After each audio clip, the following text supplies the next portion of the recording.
샬롬, 세워지는 교회 주일 설교입니다. 설교에 은혜 많이 받으시기 바랍니다.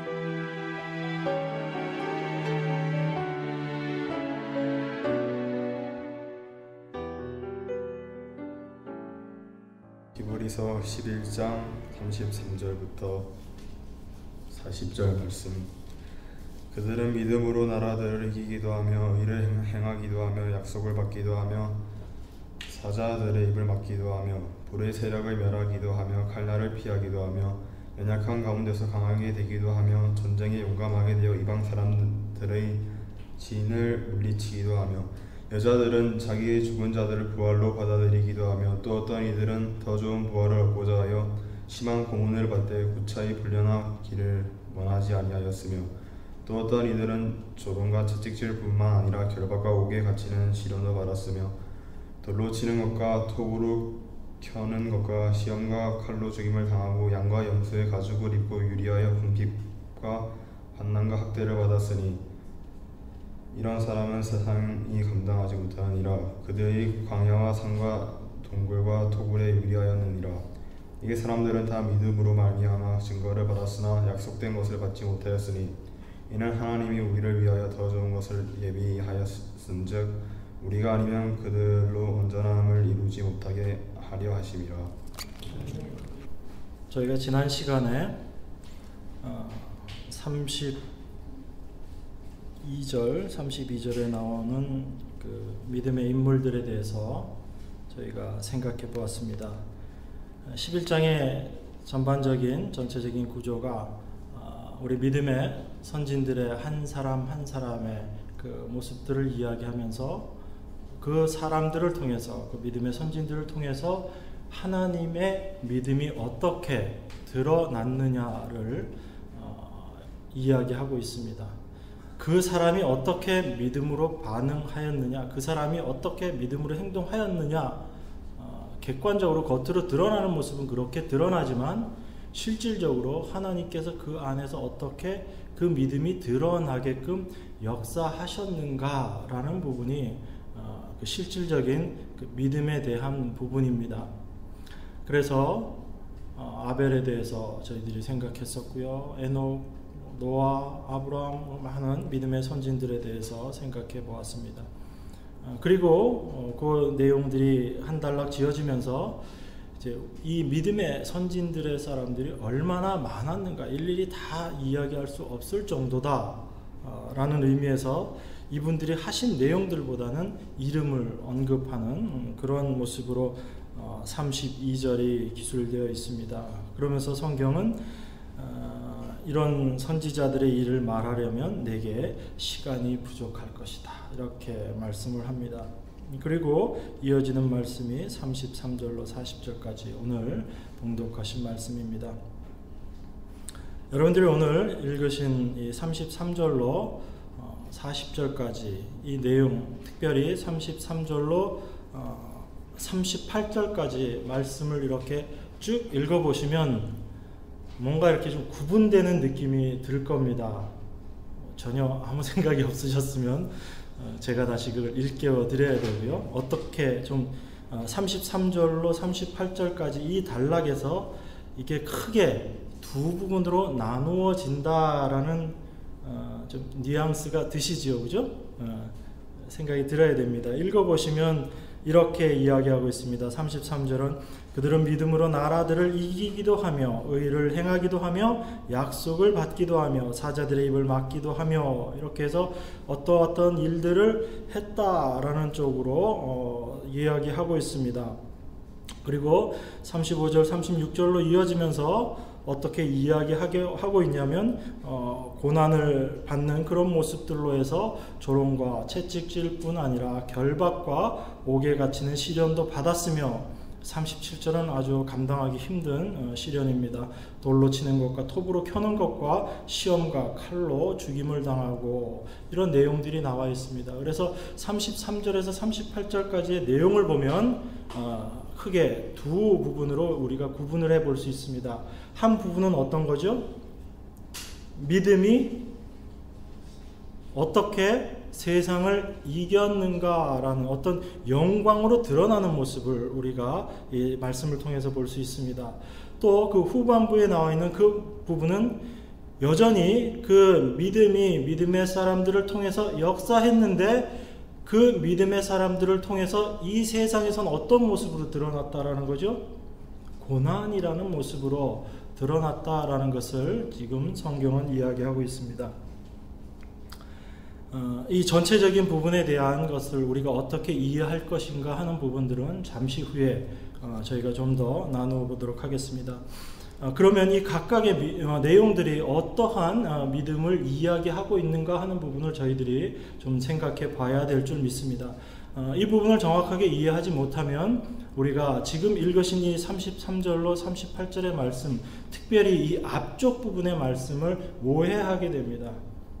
그것이 오해되어지면 우리가 생각하고 있는 믿음이 어떤 식으로 드러나야 된다라는 것에 대한 굉장한 착각 속으로 빠질 수밖에 없는 상황이 돼요. 뭐냐면 그리스도인들이 믿음을 통해서 세상 가운데서 영광으로 드러나야지 된다라는 모습으로 이 말씀들이 받아들여질 수 있기 때문에 그렇습니다.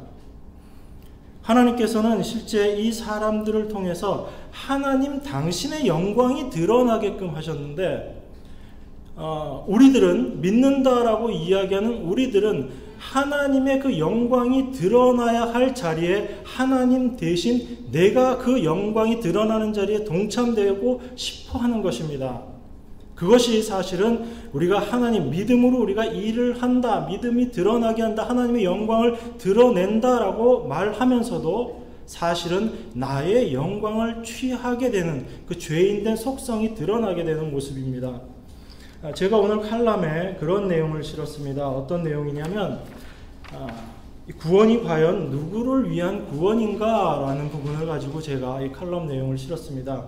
이 내용은 전부 제가 쓴 것은 아니고요. 어떤 분이 쓰신 내용을 제가 잘 참조해서 정리해서 내용을 써드렸습니다. 제가 처음부터 이런 걸 참 잘 쓸 수 있으면 좋겠는데 저는 이렇게 주로 정리하는 쪽이 제 전공인 것 같아요. 제가 학교에서 공부도 또 그렇게 해서 그런지 우리 또 짜집기를 아주 잘합니다. 여러분들 이렇게 흩어져 있는 내용들 잘 조합해서 짜집기 하는 게 제 주특기인데 우리들은 이렇게 생각합니다. 이 구원이라는 것이 하나님께서 나를 구원하신 것이다 라는 생각을 합니다. 그것 자체가 틀린 것은 분명 아닙니다. 하나님께서는 분명히 여러분 각자를 구원하셨습니다. 그렇지만 하나님의 뜻과 계획 가운데 있는 구원이라는 것 속에서는 하나님의 구원의 대상은 교회라는 것입니다. 그 교회라는 것은 물론 각각의 지체들이 모여서 구성되어 있는 하나의 몸인 교회를 말씀하고 있지만 그 대상 자체의 직접적인 포인트가 그 구성하고 있는 개개인이 있는 것이 아니고 교회라는 공동체에 있는 것입니다.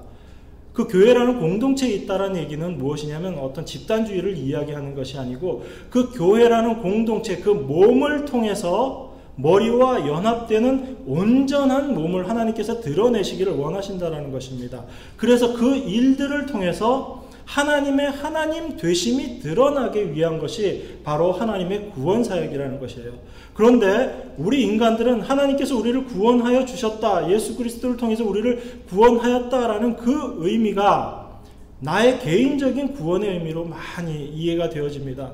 그렇기 때문에 우리가 믿는다라고 이야기하고 하나님께 구원을 받았다라고 이야기하면서도 교회 안에 있는 사람들의 모습이 세상 사람들보다 더 이기적인 모습으로 바뀌어져요. 그건 왜 그러냐면 구원에 대한 우리들의 기본적인 마인드 자체가 변질되어 있기 때문에 그렇습니다.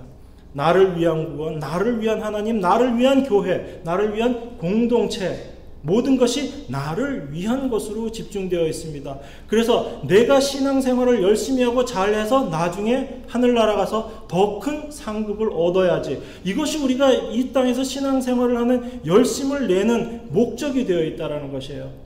그것은 절대로 하나님의 은혜와 사랑에 감사해서 내가 그 사랑의 모습으로 드러나는 것이 아니고 아주 포장은 잘 되어 있지만 인간의 가장 이기적인 모습이 극도로 드러나는 것이 교회 안에서 그리스도인이라고 이야기하는 사람들 속을 통해서 그 사람들을 통해서 나타나고 있는 모습들인 것입니다. 현대 교회가 왜 이렇게 많은 문제점들을 갖게 되느냐라는 부분에 가장 첫째 되는 책임이 구원을 지나치게 개인적인 부분으로 봐왔다라는 것입니다. 물론 하나님은 여러분 각자를 구원하셨습니다. 그 구원에 대한 확신을 분명히 주셨고요. 말씀을 통해서 또 여러 가지 모습으로 내가 참 하나님의 자녀이구나 라는 것을 확증할 수 있도록, 확인할 수 있도록 믿음으로 하나님께서 허락해 주셨습니다. 그런데 그 모든 것들을 허락하신 궁극적인 목적이 우리 자신의 확신을 위한 것이 아니요, 바로 하나님께서 우리가 어떠한 우리들을 하나님의 사랑으로 구원하셨다라는 그 하나님의 은혜를 드러내시기 위한 것이다라는 것입니다. 그렇기 때문에 이 누구를 위한 구원인가라는 부분을 우리가 한번 좀 생각해 본다면 우리의 날마다의 신앙생활의 모습이 어떠해야 하는가라는 것도 우리가 다시 한번 생각해 볼 수 있습니다. 그 기본적인 틀이 우리가 만약에 오해되어진다면 성경을 바라보는 부분들도 많이 달라집니다. 그래서 성경을 해석하고 이해하면서 하나님께서 어떤 명령들을 주시고 그리고 그 명령들을 통해서 뭔가 하나님께서 보응을 주시는 그런 구절들만 보면 아주 붙잡고 늘어지죠. 그래서 이 말씀대로 내가 해서 하나님께 큰 은혜 받고 내가 이 세상에서도 영광을 누려야 되겠다 하는 모습으로 나아가고 있습니다. 그런 모습들이 얼마나 교회 안에서뿐 아니라 이 세상 가운데서도 부정적인 모습으로 드러나는가 하는 부분들을 우리가 생각해 볼 수 있습니다. 오늘 33절에 보면 이렇게 이야기합니다. 그들은 믿음으로 나라들을 이기기도 하며, 지금 나와 있는 이 내용들은 다 구약과 관련된 내용들이겠죠. 지금 이제 신약을 쓰는 입장에서는. 자, 나라들을 이기기도 하며 라고 하는 내용을 생각하면 어떤 게 제일 먼저 떠오르시죠? 나라들을 이긴다. 제일 크게 처음에 딱 떠오르는 부분이 가나안에 와서 여리고성을 물리치는 무너뜨리는 그런 장면들이 생각나실 것입니다. 여리고성 다음에 어떤 성이 있었죠? 아이성이 있었습니다. 그죠? 하나님께서 그 두 가지를 바로 보여주시면서 무엇이 믿음이다라는 것을 이야기하고 계시는 것입니다. 여리고성을 무너뜨릴 때는 어떻게 했습니까? 지난번에도 제가 잠깐 말씀드렸는데 작전 계획을 잘 짜서 그리고 적의 가장 연약한 곳을 노려서 그때 당시에는 무기가 변변치 않았을 테니까 짱돌 던지고 이렇게 해서 무찔렀다. 그러지 않았죠. 법궤가 맨 앞서서 돌면서 하나님의 말씀을 쫓아서 그 성을 무너뜨린 것을 봅니다. 인간의 어떤 노력이 들어가지 않았어요. 그 법궤 쫓아서 돈 것도 인간의 노력 아니냐 그렇게 아주 강하게 얘기하시는 분들도 계시던데 그것은 좀 오해의 생각이죠. 하나님께서 그들을 끌고 가심을 상징적으로 보여주시고 있는 모습이기 때문에 여리고성을 무너뜨리는데 그 결론은 뭐죠? 여리고성을 무너뜨린 주체가 누구이시다? 이스라엘 백성이다? 하나님이시다? 하나님이시다라는 것을 하나님께서 그것을 말씀해 주시는 것입니다. 그래서 그 여리고성의 모습과 바로 이어서 아이성의 모습이 나오는 것입니다. 이스라엘 백성들이 어떻게 하죠? 그 큰 여리고성을 무너뜨리고 나니까 이 속에서 뭐가 생기죠? 자신감이라는 게 생깁니다. 처음엔 두려웠을 거예요. 여리고성 돌면서 저거 우리가 지금 뭐 하는 짓이냐 그런 생각도 들었을 겁니다. 제가 예전에 그 여호수아 6장에 나와 있는 그 말씀 묵상하면서 그런 생각이 들었어요. 이스라엘 백성들이 법궤를 앞세우고 전부 여리고성 주위를 하루에 한 바퀴씩 돌고 일곱째 날에는 7바퀴 돕니다. 여리고성 백성들은 뭐 하고 있었을까요? 열심히 생업에 종사하고 있었을까요? 이스라엘 백성들을 이렇게 밖에서 궁금했을 것입니다. 그죠? 성벽 위에 다 올라와가지고 이제 싸우려고 준비를 하고 있었는데 이스라엘 백성들은 정작 싸움 안 하고 성 주위만 이렇게 돌고 있는 거예요. 첫째 날은 아마 그 여리고성에 있는 사람들이 굉장히 긴장했을 것입니다. 뭔가 있을 거야. 뭔가 있을 거야. 저 친구들 저렇게 도는 거 이미 소식을 들어서 알잖아요. 하나님께서 이스라엘 백성들을 어떻게 인도하였는지 그들은 다 알고 있는 사람들입니다. 그래서 무슨 일이 사단이 나도 날 것이다 라는 그런 두려운 마음으로 쳐다보고 있었을 것입니다. 근데 첫째 날 한 바퀴 돌고 다 가요. 가서 자기네들 쉬고 있어요. 그 다음날 되니까 또 나타납니다. 또 나타나는데 전날하고 똑같은 일을 해요. 뭐 한두 번이야 좀 긴장하고 지내봤지만 계속 그 일이 반복되면 여리고성에 있는 사람들이 위에서 보면서 좀 뭔가 이제 좀 이상하다는 생각이 들겠죠. 들면서 어떤 일들을 할까요? 정말 잘 돌고 있어. 열심히 돌아. 박수 쳐줄까요? 그렇게 안 하겠죠. 니들 지금 뭐 하는 거니? 니네들 소문 내가 들었는데 보니까 그거 전부 거짓말이었구나. 아마 그때부터 조금 하루하루 지나면서 그 야유와 비난의 소리들이 아마 울려 퍼질 것입니다. 그 성에서부터. 그 이스라엘 백성들은 돌면서 무슨 생각을 할까요? 첫째 날은 돌라고 해서 돌았습니다. 둘째 날도 또 돌래요. 셋째 날도 또 돌립니다. 돌면서 이스라엘 백성들 마음 가운데 어떤 마음이 들었을까요? 내가 지금 뭐 하는 건가? 그런데 혼자 도는 것도 자기 스스로도 자괴감이 생기는 판인데 이제 여리고성 백성들이 야유까지 합니다. 그 야유를 들으면서 그 성 주위를 돌고 있는 이스라엘 백성들의 마음은 어떨까요? 내가 과연 제대로 하고 있는 것인가? 하나님께서 제대로 된 명령 내리신 거나 맞나? 아마 그런 마음까지도 들었을 것입니다. 어쨌든 하나님의 그 말씀을 통해서 이스라엘 백성들은 여리고성을 무너뜨렸어요. 그런 마음으로 여리고성을 돌았던 사람들이 그 여리고성이 무너지는 것을 보고 나서 그들 마음에 든 생각은 아이성 공격하기 직전에 있었던 마음입니다. 그게 뭐죠? 우리가 여리고성을 우리가 무너뜨렸다라고 생각하는 겁니다. 아무리 생각해봐도 여리고성 돌면서 이스라엘 백성들이 정말 믿음으로 이거 우리 돌면 무너질 거야 그렇게 생각 못했을 겁니다. 마지막에 그 성이 무너지는 순간에 오히려 여리고성 백성보다 이스라엘 백성들이 더 놀랐을 수도 있어요. 인간적으로 생각해보면. 어쨌든 그 과정 속에서 이스라엘 백성의 마음 가운데 들어온 것은 뭐냐면 그 여리고성을 무너뜨린 것이 하나님이 아니고 우리 힘으로 무너뜨렸다라는 생각이 그 마음 가운데 들어온 것입니다. 그래서 그들이 아이성을 공격할 때는 어떤 생각을 하죠? 우리가 다 갈 필요도 없어. 뭐 여리고성은 인만한데 아이성 요만하잖아. 저거 우리 몇천 명만 가도 충분히 저거 없앨 수 있어요. 무너뜨릴 수 있어. 그리고 아이성으로 갑니다. 그죠? 가가지고 어떻게 되죠?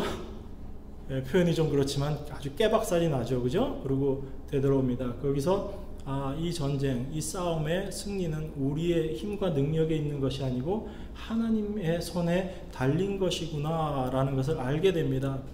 그래서 믿음으로 나라들을 이기기도 하며 라는 이 말씀을 우리들이 오해하면 우리의 힘과 우리의 능력으로 우리가 하나님께 능력을 받아서 우리가 이기고 라고 이렇게 생각하기 쉽습니다. 그렇지만 그 나라를 이김의 주체가 바로 하나님이시며 하나님께서 그들 가운데 믿음으로 함께 하심으로 말미암아 하나님의 그 믿음이 이스라엘 백성들을 통해서 드러나게 하시고 그 믿음으로 말미암아 나라들을 이길 수 있게 해 주셨다라는 것입니다. 그러한 믿음을 이야기하는 것입니다.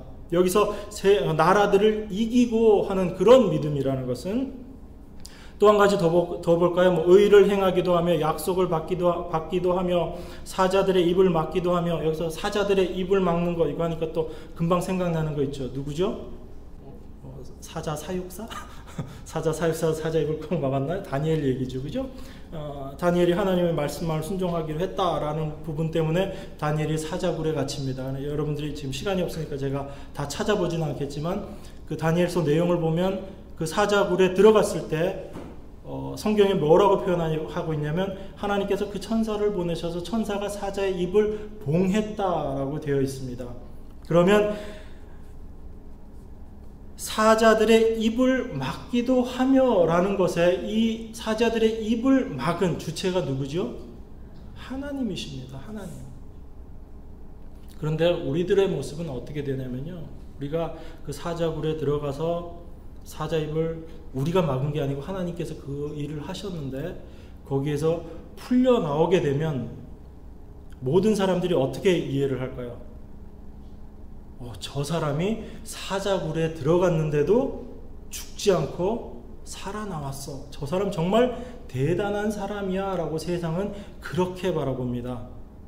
그렇게 바라보는 속에서 믿음의 역사는 내가 그 사자굴에서 그 사자의 입을 막은 것이 아니고 하나님께서 그 일을 하셨습니다 라고 고백되어 나오는 것이 참된 믿음의 모습이지만 그 세상이 평가하는 그 부분을 우리가 받아들여 버리면 어느새 이스라엘 백성들이 여리고성을 무너뜨리고 나서 가졌던 마음처럼 그 사자의 입을 봉한 분이 바로 하나님이심을 잊어버리고 내가 사자굴에 들어갔다가 살아나온 사람이다 라고 내 스스로를 드러내게 되는 것입니다.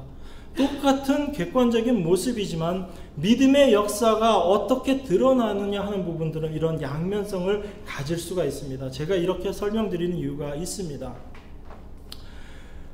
계속해서 볼까요? 불의 세력을 멸하기도 하고 칼날을 피하기도 하며 연약한 가운데서 강하게 되기도 하며 전쟁에 용감하게 되어 이방 사람들의 진을 물리치기도 하며 쭉 역사서에 나와 있는 그러한 내용들입니다. 하나님께서 전쟁을 통해서 승리하시고 그런데 그 승리 과정 속에서도 믿음의 사람들은 하나님의 믿음을 드러낸 사람들은 그 모든 것이 하나님으로 말미암은 것이다 라고 고백하지만 어떤 자들은 그 전쟁의 승리의 영광을 자기 것으로 취해버리는 사람이 있습니다. 자기의 힘과 능력으로 이루어진 것이 아닌 것임을 알면서도 그 영광 가운데 자기 자신이 취해버리는 그런 모습들을 보기도 합니다. 35절 이하에서는 자기의 죽은 자녀들을 다시금 살리심을 받는 그런 내용들을 이야기하고 있습니다. 엘리야, 엘리사와 관련된 내용들이겠죠. 그런데 오늘 여기에서는 이렇게 이야기합니다. 여자들은 자기의 죽은 자들을 부활로 받아들이기도 하며 이렇게 표현하고 있습니다. 자, 여러분들이 알고 있는 부활이라는 것은 어떤 거죠? 여기 지금 나와 있는 이 구약에 나와 있는 이 여인들이 자기의 자녀들이 죽었다가 다시 살아난 것, 그게 부활인가요? 그건 부활이 아니죠. 그것은 그냥 다시 살아남입니다. 부활이라는 건 뭐죠? 다시 살아나서 영원히 죽지 않는 것. 그래서 부활의 첫 번째 열매가 누구라고요? 예수 그리스도라는 것입니다. 예수 그리스도가 부활의 첫 번째 열매의 모습으로 드러나신 것이죠. 그런데 여기 성경은 그 부활로 받아들였다라고 이야기합니다. 그래서 이 성경 내용을 자세히 보시면 이 여인들이 자기의 자녀들이 죽은 것을 통해서 그 선지자들이 그들에게 방문했을 때 그들의 자녀가 죽은 것을 통해서 자기 자신이 죄인이라는 것을 고백하는 내용들이 나옵니다.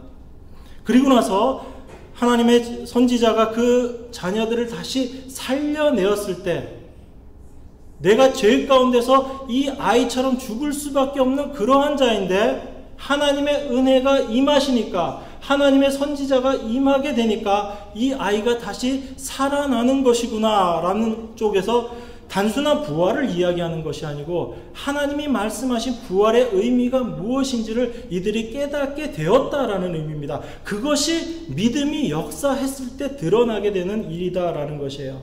단순히 나의 아이가 죽었다라는 것이 아니고 그 죽은 아이를 통해서 나의 죄, 나의 죽음을 경험하게 되고 하나님의 사람이 그 아이와 함께 있으므로 그 아이가 다시금 살아나는 것을 보면서 참 부활이라는 것이 역사하는 것, 내 죄 가운데 죄를 바라보고 있으면 나는 죽은 자인데 하나님의 말씀이 임함으로 다시금 살아나게 되는 것이구나 하는 성경에서 이야기하는 부활 신앙의 경험을 이들이 하게 되고 그것을 깨달았다라는 의미입니다. 그래서 여기서 부활이라고 표현을 하고 있는 것입니다. 이것이 믿음이 그들의 삶 가운데 역사했을 때 드러나게 되는 일들이다라고 설명하고 있습니다.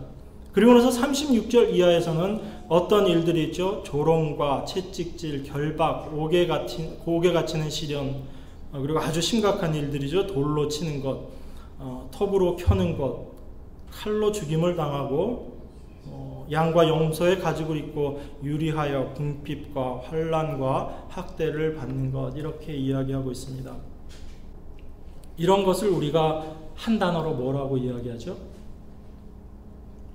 고난, 환난, 이렇게 이야기합니다. 그러면 지금 33절에서 37절까지의 내용을 보면 크게 하나님의 믿음이 당신의 믿는 자녀들에게 임하게 되면 두 가지 모습으로 드러난다라는 이야기입니다. 그 두 가지 모습이 뭐였죠? 하나는 영광이라는 모습으로 드러나고요. 또 하나는 고난이라는 모습으로 드러난다라는 것입니다. 그런데 이 동일한 모습을 가지고 어떤 일이 우리의 자녀들 안에 역사하게 되는가 하면 이 동일한 모습을 가지고 사탄이 우리에게 시험을 한다라는 얘기입니다. 그것이 어떻게 드러나게 되냐면 바로 하나님께서 함께 하셔서 그 하나님께서 믿음으로 함께 하셔서 이루어진 그 일들, 세상에서 바라보는 영광의 그 모습들 가운데 그것이 하나님으로 임한 것이 아니라 바로 우리로 인한 것이다 라는 우리 자신을 영광 가운데 드러내고자 하는 모습으로 사탄이 유혹을 한다라는 얘기입니다.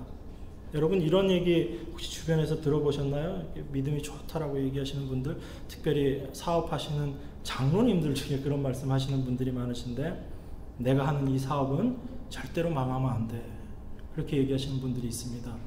왜 망하면 안 되죠? 자기가 이 하나님의 사역을 위해서 내가 이 사업을 하고 있기 때문에 만약에 이 사업이 망하면 하나님의 영광이 가리워지게 된다. 그렇기 때문에 이 사업이 반드시 성공해야지 된다. 이렇게 간증하시는 그런 분들을, 또 그렇게 해서 그 사업이 잘 되었다 이렇게 간증하시는 분들을 여러분들이 본 적이 있을 것입니다. 그런데 성경은 우리가 이 세상에서 그러한 영광을 가져야 될 곳, 이 세상이라는 곳이 우리가 그렇게 그 세상에서 무언가를 얻고 취해야 될 곳이 아니다라고 이야기합니다. 하나님께서는 이 말씀을 통해서 이 세상에서 우리들은 죽음을 경험하는 곳이지, 이 광야라는 이 세상 속에서 무언가를 얻어 가지기 위해서 애써야 하는 것이 아니고, 바로 이 세상, 이 광야라는 곳에서는 우리가 가지고 애쓰려고 하는 것들을 버려놓고 내려놓는 장소다라고 성경은 이야기하고 있어요. 그걸 위해서 하나님께서 우리에게 시련도 주시고 시험도 주시고 여러 가지 일들로 우리 가운데 역사하시는 것입니다. 그래서 내가 이 세상에서 붙잡을 것이 하나도 없는 것이구나, 내가 이 세상에서 의지할 것이 하나도 없구나 라는 것을 우리로 하여금 깨닫게 하시고, 그래서 우리의 옛사람을 벗어버리게 하시고, 우리 백 목사님 잘 하시는 표현대로 옛사람을 벗어버리고 새 사람으로 옷 입게 하시는 과정이 이 세상에서 우리가 해야 될 일입니다. 그런데 하나님께서 그렇게 우리들을 훈련시키시는데 우리들은 여전히 이 세상 속에서 무언가 영광을 취하려고 하고 이 세상에서 무언가를 더 얻으려고 애쓴다면 그것이 과연 하나님께서 말씀하신 그 믿음의 역사가 우리 가운데 있는 것인가 하는 것입니다. 아니죠. 그렇기 때문에 우리가 동일한 그 하나님의 능력, 하나님의 은혜로 말미암아 되어진 그 일들을 통해서 하나님의 사람들을 통해 하나님의 사람들에게는 하나님께서 그것이 하나님의 은혜로 온전히 이루어진 것임을 깨닫게 하시는 것입니다. 내가 그 일을 위해서 얼마나 열심을 다하고 최선을 다했다 하더라도 그것이 나의 유익을 위한 것이 아니라 하나님께서 내 안에서 역사하신 증거다라는 것을 우리로 하여금 깨닫게 하십니다. 그래서 우리가 그 어떤 일들을 이루었다 하더라도 그것이 나의 영광이 되지 않고 하나님 앞에 영광이 되게끔 나아가게 하신다라는 것입니다. 그런데 그 부분을 사탄은 우리 안에서 그것이 뒤집어지도록 전도되도록 역사한다라는 것입니다. 그것을 우리가 이 말씀들을 통해서 분명히 경험하지 못하고 깨닫지 못한다면 하나님께서 더 좋은 것으로 우리에게 주시기를 원하시는데 그 좋은 것을 누리지 못하는, 점점 이 세상을 버려야 되는 우리의 입장에서 세상 것을 점점 더 취하려고 하는 그런 모습으로 나아갈 수밖에 없는 것입니다. 이와 동일한 모습으로 사탄이 우리에게 우리의 삶 가운데 역사하는 모습이 어떤 것이냐면 이 고난이라는 것입니다. 우리는 본능적으로, 본질적으로 이 고난이라는 것을 싫어합니다. 여러분들 중에 혹시 나는 돌로 치는 것, 그리고 내가 톱으로 켬을 당하는 것, 말로 하기도 좀 아주 그렇죠. 칼로 죽임을 당하는 것, 내가 이런 고난을, 하나님의 영광을 위해서 내가 이런 고난을 받겠다, 내가 이 세상을 살면서 이런 고난들을 내가 다 감내하고 내가 감수하겠다, 정말 이런 마음이 속에서 이렇게 불뚝불뚝 올라오시는 분 있으면 한번 손들어 봐 주세요.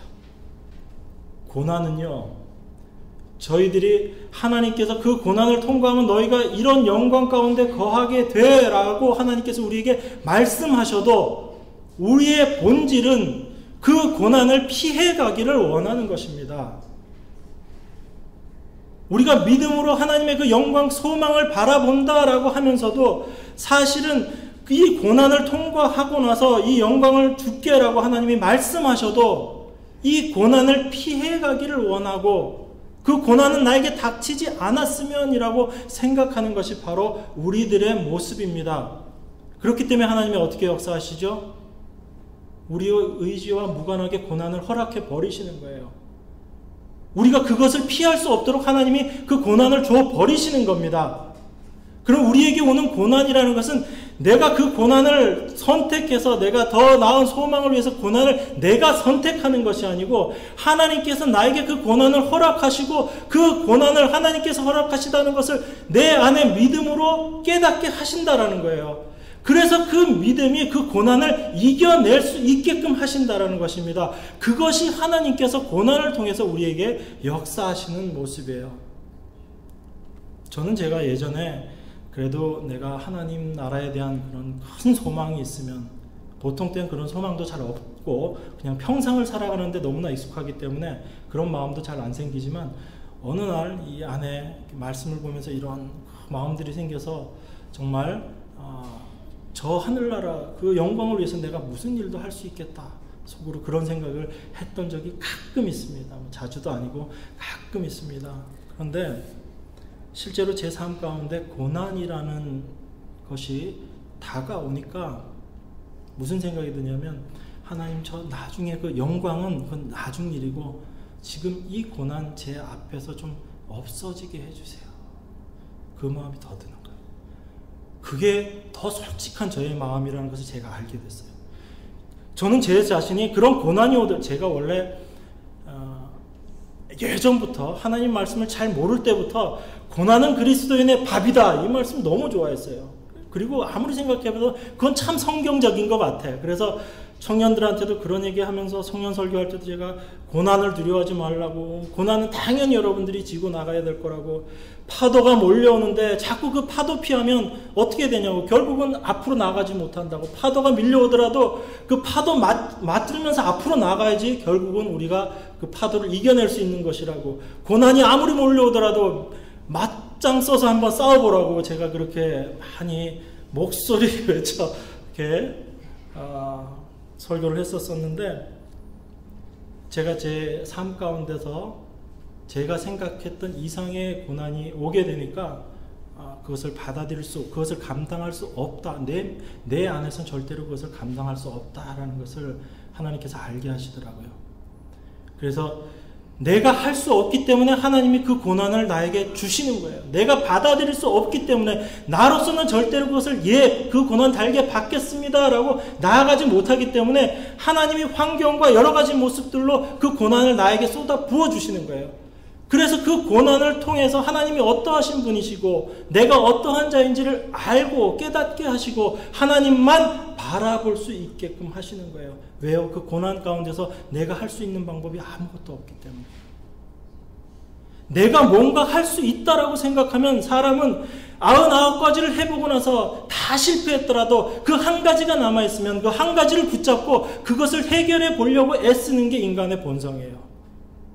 하나님은 그것까지 포기하게 하시는 것입니다. 그렇게 해서 내가 나를 의지할 수 있는 것이 아무것도 없다는 것을 깨닫게 하시고 그 속에서 우리 죄인된 우리는 나를 바라보고 나를 의지하지 않고 하나님을 바라보게 됩니다. 그래서 11장을 다 지나고 나서 12장의 첫 번째 나온 그 말씀에서의 그 결론이 뭐였죠? 히브리서 12장에 나와 있는 그 결론적인 말씀이 바로 주 예수를 바라보자. 이것이 11장에 이어서 나오시는 말씀입니다. 하나님께서 믿음의 사람들을 통해서 영광의 모습으로 하나님의 믿음이 드러나고 고난이라는 모습으로 하나님의 영광이 드러나지만 그 모든 일들을 통해서 우리가 바라보고 영광 가운데서도 우리가 바라봐야 할 분은 예수님밖에 없고 그 고난 가운데서도 우리가 바라봐야 할 대상은 예수님밖에 없음을 하나님께서 믿음의 선배들의 삶을 통해서 경험하신 것, 깨닫게 하신 것을 우리에게 말씀해 주시는 것입니다.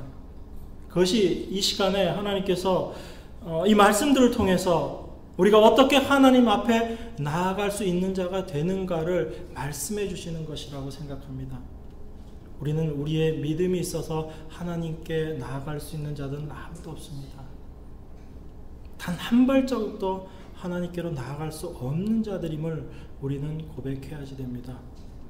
그러한 우리들이기 때문에 마른 뼈와 같이 완전히 죽어져 있는 우리들이기 때문에 하나님께서 우리들 가운데 먼저 오셔서 우리 안에 생명을 허락하시고 그 생명으로 말미암아 하나님을 깨닫게 하시고 그 하나님의 은혜와 하나님의 능력과 그것을 통한 온전한 하나님에 대한 믿음을 허락하심으로 말미암아 우리가 그 믿음의 길을 한 발 한 발 나아갈 수 있는 것입니다. 그렇기 때문에 이 모든 것이 하나님의 은혜일 수밖에 없다라는 것이 믿음의 선진들을 통해서 하나님께서 오늘 말씀하시고자 하시는 것입니다. 이것이 하나님의 믿음의 역사인 줄 믿으시기 바랍니다. 내 안에 그 어떤 작은 것이라도 의지할 것이 있다면 우리들은 절대 예수를 바라보지 못하는 자들입니다. 바라보지 않는 것, 바라보지도 못합니다. 그러한 자들이 바로 우리들임을 하나님께서 아시고 우리 안에서 이런 믿음의 모습들이 드러나게 하심으로 믿음으로 우리 안에서 역사하신 것이다 라는 것을 이 히브리서 11장을 통해서 하나님께서 말씀하십니다. 이러한 믿음이 역사하는 사람들 가운데서는 그들에게 있어서는 갈라디아서 2장 20절에 나와 있는 내가 그리스도와 함께 십자가에 못 박혔나니 라는 그 의미를 다시금 깨닫게 됩니다. 십자가에 못 박힌 자기 자신이 할 수 있는 것은 아무것도 없다라는 것을 그제서야 고백하게 됩니다. 그 고백을 한 사람들의 입을 통해서 다시금 나올 수 있는 말씀이 무엇이냐면 이제 내 안에서 사시는 분, 내 안에서 역사하시는 분, 내 안에서 믿음으로 역사하시는 분이 누구신가? 내가 아니고 바로 그리스도이십니다 라는 것을 고백할 수 있는 그런 바울의 귀한 고백을 우리가 할 수 있게 되는 것입니다. 이러한 사람들을 세상은 어떻게 못한다고요? 감당하지 못합니다. 내가 세상에 대해서 조금이라도 욕심이 있고 소망이 있고 욕망이 있다면 세상은 나를 충분히 감당할 것입니다. 그렇지만 내 안에, 내 자신 안에 이 세상이 포기되어진다면 예수 그리스도와 함께 십자가에 못 박혔다는 것을 내가 안다면 그리고 내 안에서 역사하시는 분은 그리스도밖에 없다는 것을 내가 안다면 그 믿음을 가지고 사는 사람들 앞에는 세상이 어떻게 할 수가 없습니다. 사탄이 어떤 영광의 모습으로 유혹을 한다 할지라도 어떤 고난의 모습으로 사탄이 유혹한다 할지라도 세상이 그러한 모습으로 우리를 유혹한다 할지라도 우리 안에서 역사하시는 믿음은 그 모든 것들을 감당케 하시는 것입니다. 그것이 하나님의 믿음이 우리 안에서 일하시는 모습입니다. 이러한 우리들을 이 구약의 사람들이 하나님 앞에 이러한 모습으로 믿음으로 드러났었다라는데 그런데 이러한 사람들이 단지 증거만을 받은 사람들이다라고 히브리서는 이야기하고 있는 겁니다. 그런데 지금 우리들은 어떤 사람들이라고요? 증거 플러스 약속의 실체를 받은 사람들이다라는 것입니다. 그래서 우리들로 말미암아 하나님의 그 온전하심이 더욱더 풍성하게 드러나게 된다라는 것입니다. 이것은 이 구약의 성도들보다 신약의 성도들이 더 우월하다, 더 뛰어나다 그것을 이야기하는 것이 아니고 바로 예수 그리스도가 얼마나 온전하신 분이며 얼마나 위대하신 분이신가라는 것을 성경이 반증적으로 이야기하고 있는 것입니다. 그 실체를 받지 못하고 증거만을 받은 믿음의 사람들 가운데 하나님께서 이러한 모습으로 역사하셨는데 그 실체가 이제 왔으니 그 실체는 얼마나 위대한 것인가.